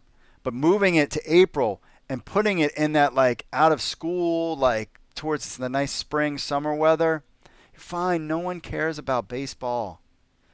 Don't worry about baseball. You do you. You do you, XFL. Don't worry about baseball. Now, other people brought up you got the NBA playoffs. Yeah, people can walk and chew gum. People can walk and chew gum because they'll be ready to go after that. Like, don't worry about it. Relax. Super Zen Don. So I'm also assuming that $7 will get involved with the advertising marketing to make sure that it's back and it's here to stay no matter what gets in the way. Yes, absolutely. They will do that. Now, the other thing, too, is you got to remember, again, when I talk about who would you give $1 million to make you 10, would you give it to the group behind the XFL or the CFL? That's not a knock. That's just the truth. That's what I would do. The one thing about Dani Garcia is that she's like me, but she's like triple my motivation. She's going to do everything in her power to make this to succeed. Remember, she is the chairwoman of the XFL. And if the XFL doesn't do well or go anywhere, that title means nothing. The being the first woman means nothing. Out of any of the business ventures that she has done, this is the most important one. This is the one that really makes it breaks. You know what I mean? This is like, if you get this, that puts you on the gangster level. You're right there. Dani Garcia is right there on the gangster level. By Superwoman badass. Not getting the XFL to be successful would hurt. And this is a motivated lady. So you have to put in that perspective too. And that's why I'm like, yeah, here's my $1 million. I'll give it to you. Just because that's what's involved there. So just keep that in mind as well. Mickey J. MJ Wynn says, do the Argos are selling the team to the league? You can't have a non-league owned team in a league that is a single entity. I mean, that's the part where I was like, wait a second. Can they even do that? Is that even possible? But that's my point when I talked about how Dan Ralph and Mike Mitchell wrote these articles and, Pro Football Talk parroted it. No one came out and said that that was impossible. The Argos didn't come out and say, that's not possible. This is a bunch of hooey. The CFL did not come out and say, that's not possible. This is a bunch of hooey. That's what makes, to me, this story very interesting. Let's see. Coach 31B talking about the Argos don't even play in the Rogers Center anymore, and the last few years I think they've been playing in Toronto. But maybe joining the XFL, they would put them back in there. But if they were to leave the CFL and go to the XFL, and the XFL ends up folding again, then what? The CFL may not want them back, and there'll be no league unless the NFL comes knocking. That is another great point. What happens if the XFL does not succeed, and they put their eggs in that basket, and they come crawling back to the CFL? Would they even be taken back? Would the fans accept it? How would the fans react to the Argos if they jump to the XFL? I mean, these are all fascinating questions. And this might just be put out there just to add fodder. Nothing surprises me anymore after this past year. I definitely probably would, if I was a betting man, I would put this more on the sides of, but I don't know, with the XFL saying international market, I think it's more likely that the XFL will put a team in Canada and in Toronto. That's more likely than the Argonauts jumping ship to the XFL, because that is a great point. What are their season ticket base going to feel like? I mean, those people who pay for Toronto Argonauts season tickets are wanting 3-down football and Canadian football. But maybe they have the research to back it up that says that they don't. I mean, that to me is probably the most interesting thing that has come since we've heard these talks started in March. That part is the most interesting part. And finally, let's see here. Andrew Paul Murray at Andrew Paul Murray. It's certainly a possibility, but who's to say the XFL doesn't just create their own expansion team adjacent from the Argos, perhaps occupy the Sky Dome? That's the thing too. I think that's definitely in play as well. Let's get to some emails, shall we? Oh, I didn't get this image set up in time. Let's see. Full screen it. Okay. Does this work? Let's see. So we got this image. Let's try on the social. Okay. One of our friends here talked about wanting the AAF and XFL to merge. And he's got the teams laid out about the East and the West and then the XFL division. I mean, that's an interesting possibility about the XFL and AAF getting together. So he says, let's see here. This is from Mike. He says, I do think it was a missed opportunity for Vince to not work with Charlie Ebersol. If it weren't for Charlie, the XFL 2.0 might not have happened thanks to the 2017 documentary. You are 100% accurate on that. I think Vince McMahon, that's what made him interested in doing the XFL, is when Charlie had a plan, and I think Vince took the plan from Charlie, just my kind of conspiracy theory on that. I remember hearing that Charlie approached Vince in late 2018 on possible merger between the AAF and XFL, and Vince, of course, said no. He wanted to acquire the rights to the XFL, and Vince said no. I've said from the beginning, I think Vince McMahon heard about Oliver Luck through Charlie Ebersol and that whole chat. And that's his diagram about what Vince would have said. Basically have an AAF division and an XFL division. Would have been interesting. There. Paladin demo. I knew I forgot. Oh, did I? No, I did. Got his latest thing out there. He finally got some progress done. Uniform's almost done. Got the socks. This is Orlando Rage. Going to do freehand design for the QB with the helmet. Currently thinking about the design is going to be. Also got to see my nephew on the 4th. Got pics, but don't want them live streams to be reshuffled and not get any money. There you go. Some pretty cool pictures there from Paladin Demo.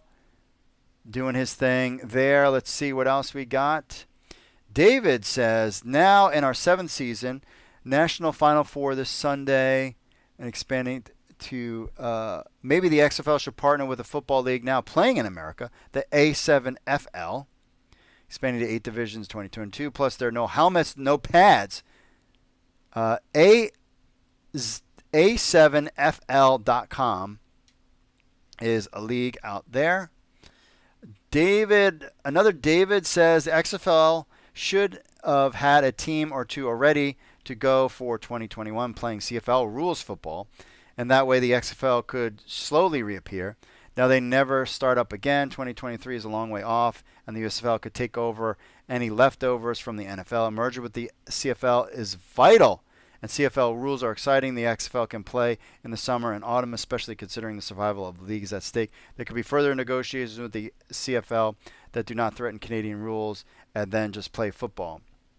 I mean, another option out there is, the XFL folds, and then the CFL acquires the rights, but that means that they would have to have money, and then try to do that American expansion again, and see what happens there. But I don't think they have the people in power and the vision to do anything beyond just the status quo, to be honest with you. Let's see, another David checking in on the emails. Dear Mark, I am hacked off. I haven't heard that expression before. Did teaching the first person CFL bumpkin marketing team to appeal to the 60 and under audience cost the XFL a year of building infrastructure, thus basically costing us the 2022 season? If you hear Mike Mitchell on the Markcast, his impression, and I kind of think I agree with him, is that this XFL really wasn't planning on doing anything in 2022. And it makes sense from a business standpoint because, I mean, you still have the uncertainty of the pandemic or whatever it was called going on. I mean, and maybe it just wasn't worth it. So they were going to use that year anyway to have some discussions and maybe lay out their plan. I don't know. He says, I feel used. I feel like the XFL partnership, read bailout, was plan B if the betting proposal would have failed. Did we get played? Did they waste our time teaching them to Twitter? I'm sorry, between the smugness of trolls like Arash and the Captain Canada cockiness of their twice failed expansion attempt, league fanboys, yikes, I could care less what happened to them. They better hope for team parlays are their parent panacea. If not, see you in bankruptcy court blank offs. Did I mention I think I'm in the anger stage of the grief process? Thank you for all you do, David, checking in. I think David is in the anger process. I can understand XFL fans being frustrated. I was kind of frustrated at first, but from a business perspective, I could understand taking down this path. I'm definitely, I mean, if they really thought they had it, I don't know. It would make sense in the end if the Argos jumped ship as all right, listen, we're taking this team. This team is coming with us. They don't want to play with you anymore. Let's see if we can work something out. The other teams were like, no, we're not going to do it. We're not going to do it. We're not afraid of the Argonauts leaving us. And then now that's where we're at now. I don't know. I saw a stat somewhere, and I could not back this up. And maybe you guys in the chat could.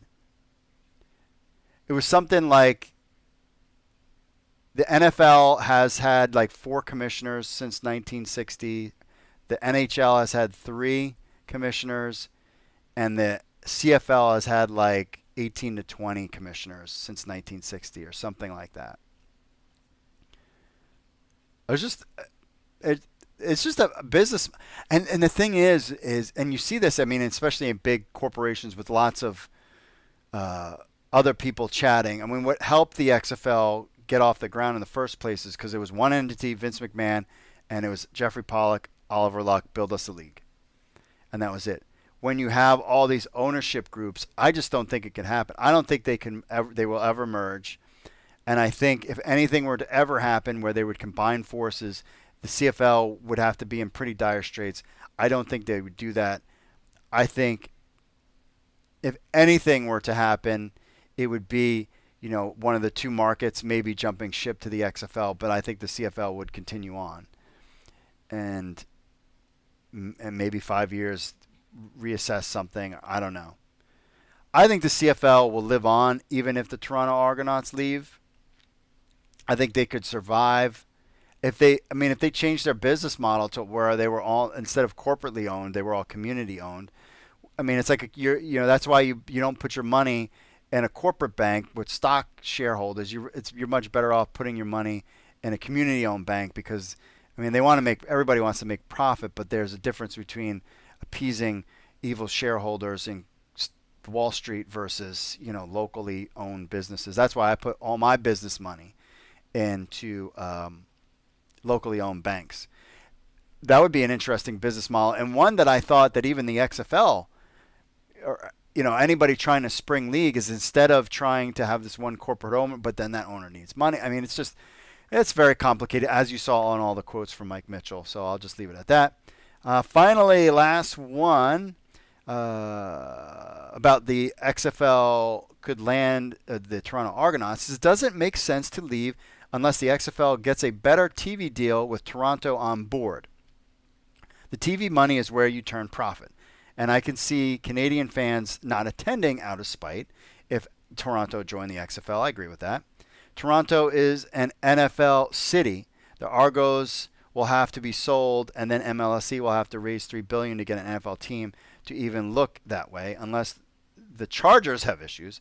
I think expansion is the only hope, and that's like 10 more years. Heck, Jeff Bezos can't even buy a team, and he's got $100 billion plus lying around in his dresser. That's from Dude checking in there. I think the story of the Toronto Argonauts is going to be interesting because they could sell the team. The XFL could put a team there, and the NFL could put a team there, and they would be fine. I think Toronto and MLSE want an NFL team in the end, and I wonder if this article was their last-ditch effort, and they might be out after this season. Who knows? But they're spending a bunch of money on players. Or are they trying to crank it up? And I don't know. If anything, it's got to be a negotiating ploy. It's just got to be. That's kind of my take on that there. Let's see. Let's hit the chat room before we wrap this thing up. And this is a long episode just because I haven't hung out with you guys in like 2 weeks. So this is a long episode.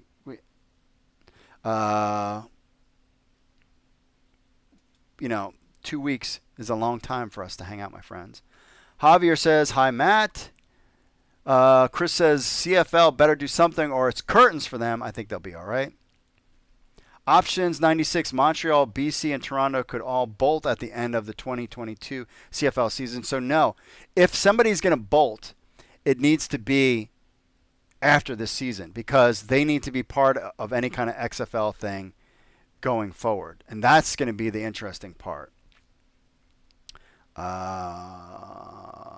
Let's see. John checking in. What I could see is MLSE partnering with Weber Capital and a franchise is put in Toronto. The Argonauts would stay in the CFL.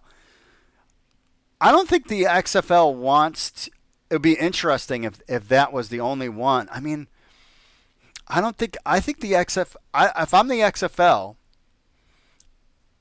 and I'm Redbird Capital, I would make much more money if I established the franchises and made them successful and then sold them 5 years down the road. I think that's their exit strategy. Because eventually I think at some point Redbird is going to make their money and they're going to exit the game. We've kind of seen that too. Oh, we got tons of chats. Wow, let's see here. I'm trying to get to some people out there. How about Rangers King 669? Montreal definitely has the most questionable facilities of the three. Williams says 18 commissioners since 1960. How are you wrong, pal? If you look up, again, I saw this somewhere. If you look up on, and I tried to research it, and I don't know what the correct number is. Please correct me if I'm wrong. I looked it up. I saw it somewhere, and I didn't think it was right. They said 20, and I said that I don't think that was right. And I looked up on Wikipedia, and I saw different commissioners' names, and I was like, I'm not going to go. Oh, okay. Rangers King 669 William. It's 14 commissions since 1960. He's not far off. So there you go there. Because I knew Paul from the Markcast had said that, again, I listen to everything and I absorb everything to kind of try to figure things out.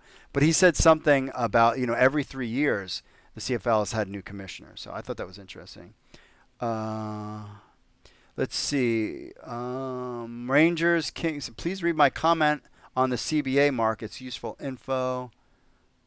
CBA. Talking about the commissioners? What are you talking about? CBA. I know that the Players Association CFL stuff ends this year with the there's a mention already, but the CFL CBA expires one day before training camp starts in mid-May for the 2022 season, which only makes it easier for the Argos to depart. Yes, yes, that is a good point. So the CFL CBA expires before training camp starts at mid-May. But then the CBA could still be re-implemented without the Toronto Argonauts. And then it would be such a mess. Then where the players go, it'd just be such a mess. And he says, there's no way the CFL would let MLSE stay in the CFL and buy into the XFL and put a team in Toronto. That would be a major non-compete violation. Yeah, it's really interesting. Interesting thing here about that stuff. So, yeah, I mean, I don't know. I think the easiest solution, if I was a betting man, I would say that Toronto Argonauts were using that as leverage to help hopefully do something with the negotiations potentially going forward for the league.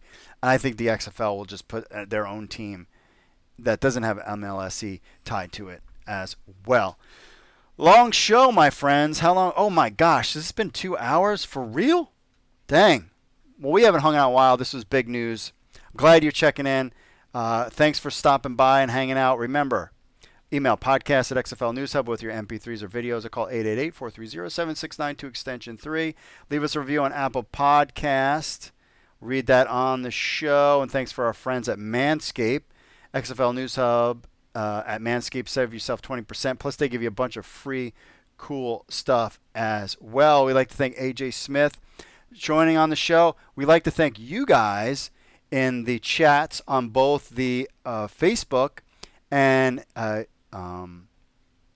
YouTubes. I think tonight is the Home Run Derby, so you can go watch that if you of the 3 people that watch baseball out there. I tease, but I don't. You know me and my fanship of baseball. Now, we will check out and hang out Wednesday, 8 p.m. for the CFL News Hub show, but you have to go over to, and we'll promote it, the CFL News Hub YouTube page to sign up for that, or Facebook. It's going to be streamed live on both. We have that show there. Thanks for everybody hanging out with me tonight. It's been a lot of fun to get back. I missed you guys. We're going to have a good time leading up to everything that's going on with the XFL and everything that's going on with the CFL. I want the CFL to succeed. Clearly, business-wise, why wouldn't I want that? My mission is to get spring football to succeed, at least in the United States of America. And that's it, my friends. Thanks for listening. Mahalo. God bless. Stay safe out there, my friends. And I will see you all later. You know the drill. See ya. Wednesday, 8 p.m. Be there, bronies, jabronis.